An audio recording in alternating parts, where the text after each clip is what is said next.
பாருங்க, எல்லா டாக்குமெண்ட்ஸும் கரெக்டா இருக்கு.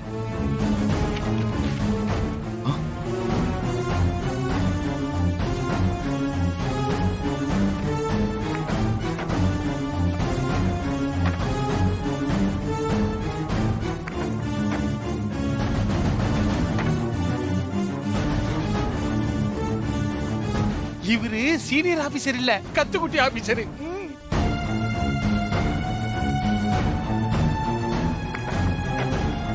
சாரி மேடம், எல்லாம் கரெக்டா தான் இருக்கு. மிஸ்டர் காளியப்பன், அந்த ஃபைல் இங்க கொண்டு வாங்க, நாங்க ஒரு தடவை செக் பண்றோம். ஓகே. ஆமா, சரி, கரெக்டா தானே இருக்கு. நீங்க கிளம்புங்க. ஓகே.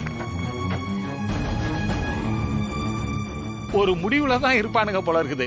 எங்க கோயிலுக்கு விட போறாங்க சார், கொடுங்க. சிஸ்டர், டைம் ஆகிட்டே இருக்குது. Rowdy whitening. இது பாருங்க சார், நான் இந்த டாக்குமெண்ட் பாருங்க.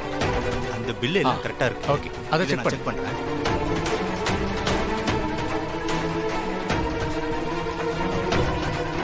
கைரேகை தேஞ்சிட போகுது, பார்த்து பெறட்டுங்க.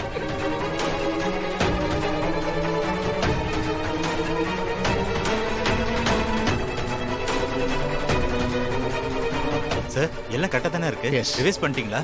டாலி அடிச்சா? கரெக்டா தான் இருக்கு. Okay.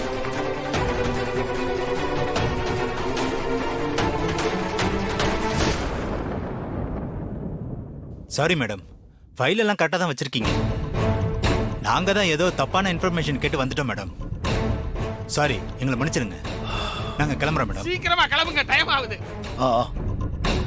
Excuse me sir. Sir, போலாம். இந்தாங்க மேடம் உங்க போன். போங்க. வாங்க, நீ இப்ப கோயிலுக்கு போலாம். இதுக்கு மேல அங்க போய் என்ன பண்ண போற? ஃபங்க்ஷன் மத்தியானமே முடிஞ்சிருக்கும். நாளைக்கு போய் பரிவட்டம் பாத்துக்கலாம். அது எப்படிங்க? மாரிய சூர்யாவும் கோயில்ல காத்துட்டு இருக்க மாட்டாங்களா? அண்ணி வேற அதுக்காக தானே மும்பைல இருந்து இங்க வந்திருக்காங்க.